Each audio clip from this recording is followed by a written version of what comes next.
السلام علیکم ورحمۃ اللہ۔ آج کی حدیث شریف حضرت مسور ابن مخرمہ رضی اللہ عنہما فرماتے ہیں کہ قریش کا ایک شخص نبی کریم صلی اللہ علیہ وسلم سے صلح حدیبیہ کے سلسلے میں گفتگو کرنے کے لیے، شرائط پر بات کرنے کے لیے گیا۔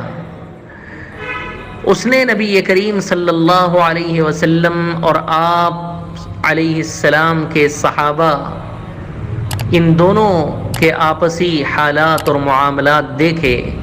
جب وہ واپس قریش کے پاس آیا تو کہنے لگا، خدا کی قسم میں بڑے بڑے بادشاہوں قیصر، کسریٰ، نجاشی کے درباروں میں گیا ہوں اور ان سے ملا ہوں۔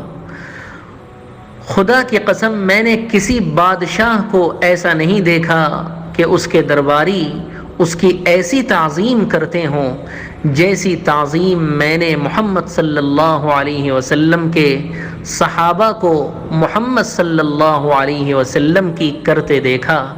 خدا کی قسم وہ جب بھی کوئی تھوک یا بلغم اپنے منہ سے نکالتے تو وہ کسی نہ کسی ان کے ساتھی صحابی کے ہاتھ میں پڑتا اور وہ صحابی اسے اپنے ہاتھ میں لے کر اپنے چہرے اور اپنے جسم پر پھیر لیا کرتا، اور جب وہ کسی کو حکم دیتے تو اس حکم کو پورا کرنے کے لیے ان کے ساتھی دوڑ پڑتے، ایک دوسرے پر گر پڑتے کہ اسے میں پورا کروں گا۔